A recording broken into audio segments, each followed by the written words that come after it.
Hey guys, Kimber Schaefer here at R1 MMA. We're here talking about Rage in the Cage 34 happening January 16th at the Oklahoma City Farmers Public Market. And Kid Gomez, you are fighting for Rage in the Cage for the first time. We are so excited. You actually were an Oklahoma City University wrestler, so we know you have quite an extensive wrestling background. So tell us a little bit more about what you've done since you started MMA training.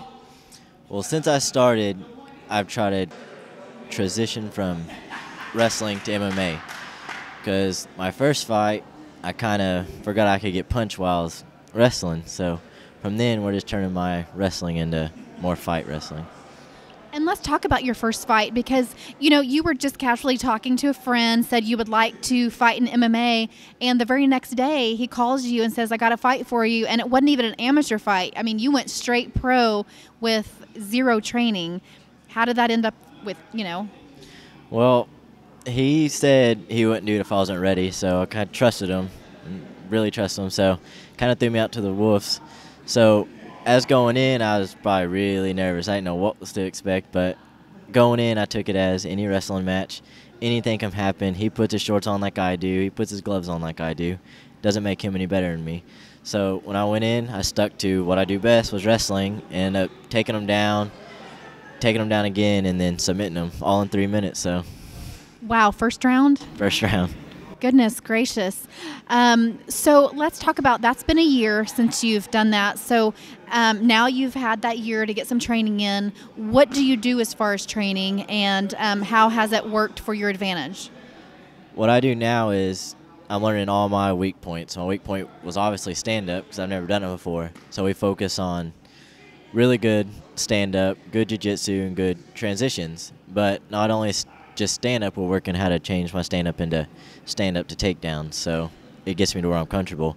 But we trained well enough to where if I can't take the kid down, then I'm comfortable on my feet too. Now, you actually wrestled in high school as well at Noble High School. Now you've come back as the wrestling coach there. So do you feel like going into this fight, you kind of have something to prove to these guys? These are guys that you tell every day to be tough. Do you feel like you have something to prove, or does it just give you all that much more confidence going in? It gives me a lot more confidence, but every day at practice for the last month, I get crap from them you better not lose. It doesn't look like you work hard enough. So when I'm down and I'm not really pushing myself, I have them pushing myself even more, because I give lessons to little kids. They're first-year wrestlers, junior high kids, and every single day I'm out there just sitting around while they're conditioning. They're hollering at me on the side to get up, get running, because they don't want to show up and watch me lose. Goodness. So, we know that wrestling is obviously in your blood. You've been wrestling since you were really young, but you've had a year of other martial arts training. Do you feel like wrestling is still your first love, or is there another martial arts that's kind of taken the spotlight? Well, obviously wrestling's been my life. I've wrestled since I was 3 years old.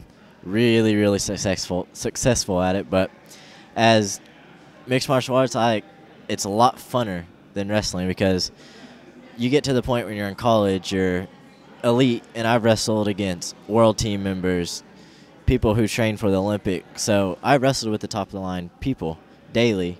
So now going into MMA, I had to take a big step down, because I was far from what I was in wrestling.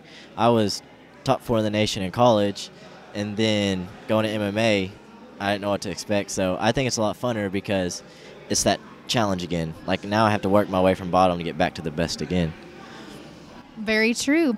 Well, is there anybody that you want to thank, any sponsors, anything that you want to say that we didn't already talk about in this interview?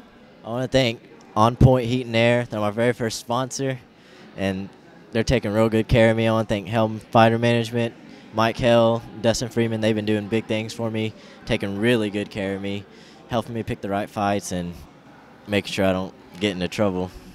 Sounds great. Well, I am very familiar with On Point Heat and Air, because they are also a Rage in the Cage sponsor. I believe, is it Jeremiah Trotter? Yep. Yeah, so they are also a Rage in the Cage sponsor, so we're also going to give a shout out to them and tell them thank you. And of course, I'm familiar with Mike Hell, and so thankful that he put you on one of our cards, and you get to showcase your skills here at Rage in the Cage. I'm excited, ready to go. All right, well, we're excited and ready to go. So you guys come on out for Rage in the Cage 35. See Kid Gomez make his Rage in the Cage debut This is happening Friday, January 16th at the Oklahoma City Farmers Public Market. The fighters, such as Kid Gomez, still have tickets in hand. You can also get them at Ticketstorm.com, Big Dick's Roadhouse, Party Galaxy, or the Weight Room. We hope to see you there.